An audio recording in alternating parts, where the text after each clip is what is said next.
The first tune that clearly shows his interest in Choro, um, which is probably the tune that people know the most uh, among the jazz community. Chorinho Pra Ele. It was written for his brother José Neto. Um, and Chorinho Pra Ele. Chorinho means little choro. It's a kind of an affectionate, uh, like Paquito. It's like like anytime you use a diminutive, it's kind of an affectionate way. Well, so Chorinho is like a choro, and the genre of choro deserves its own. It deserves its own school. Never mind its own course or its own lecture. But I'll be very brief about it. Choro has its roots that go back to the mid 19th century with all the polkas and waltzes and other types of European dance forms that were coming over with the white aristocracy. And then in the meantime, you had the Afro Brazilians, who some of whom were learning the arts in the basements of churches as kids, and professors who were willing to donate their time would teach young kids about music, about art, poetry, and so forth. And so a lot of the musicians that were coming up in, let's say, the 1860s, 1870s, were products of the Irmandades, or the brotherhoods that they were called. It's very important to point out historically that slavery was not abolished in Brazil until 1888.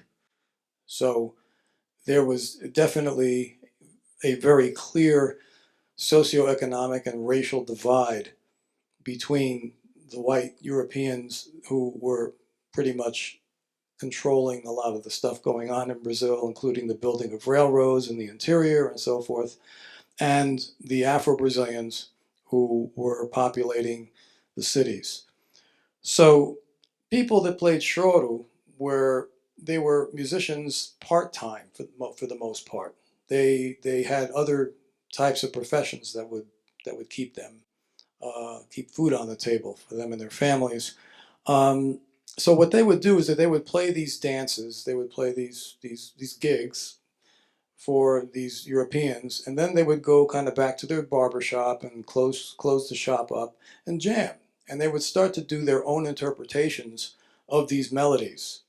Eventually, what started to happen was that you started to get a very educated musician that had aspirations as a composer, and that included Chiquinha Gonzaga, who not only was one of the most important first women composers, but she was also like the first feminist in Brazil that really fought for women's rights, and this is going back to the 1860s. So Chiquinha Gonzaga is quite a figure in Brazilian music history as well as social history. But Ernesto Nazaré, um,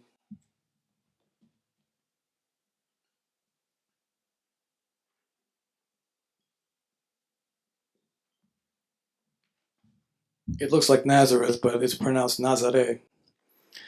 He was a pianist born in 1863, classically trained, and he was one of the most important first nationalist Brazilian composers. Nationalism was big all over the world, Europe, Brazil.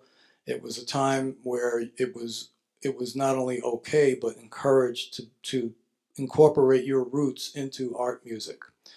And so Nazaré wrote waltzes, and then he also wrote Afro-Brazilian pieces, which he called tangos, just to kind of keep the aristocracy okay. He would never call them choros or lundu, batuque, machixe. He would never call them those things because those were kind of bad Afro-Brazilian words. But it turns out that he pretty much crafted the the basic elements of choro, the accompaniment figures, the florid melodies, as well as the moving bass lines called baixarias, which would embellish the ends of phrases while the melody would come to rest at the end of a phrase.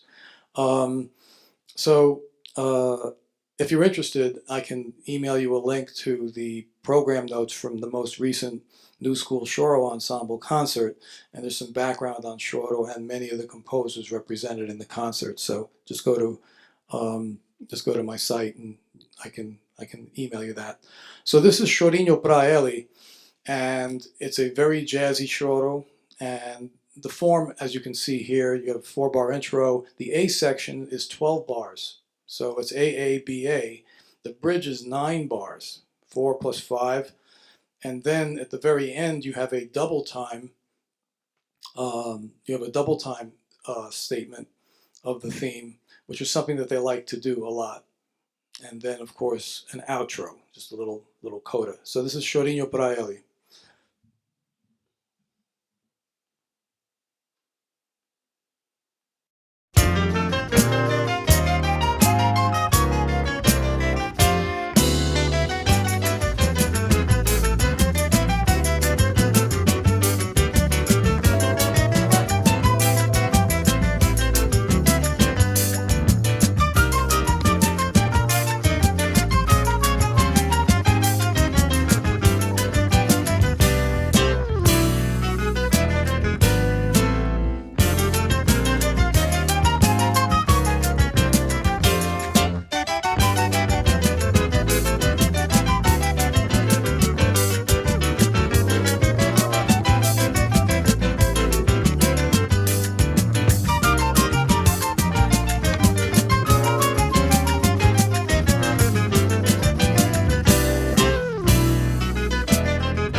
Yeah, so that little double time thing at the end, little double time thing.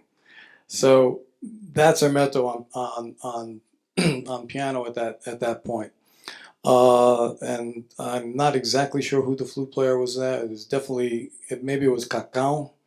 Um, it took a while for Hermeto to arrive at a steady band. So through the mid to late 70s, there were different people that were coming through the band. Nene, very important drummer composer himself, great musician. He was part of the band for quite a while. But then he started to really form the classic group, which held together for 12 or 13 years or so between 1980 and 1992, 93. And it's this period where you find the school of Hermeto taking shape. And before I talk about how they rehearsed and how pieces of music actually came to be created, I'm going to play you a few more choros from this era. And the first is Rebuliço. Rebuliço is like a ruckus, like a really chaotic situation with lots of things falling, but it's got a slightly different form.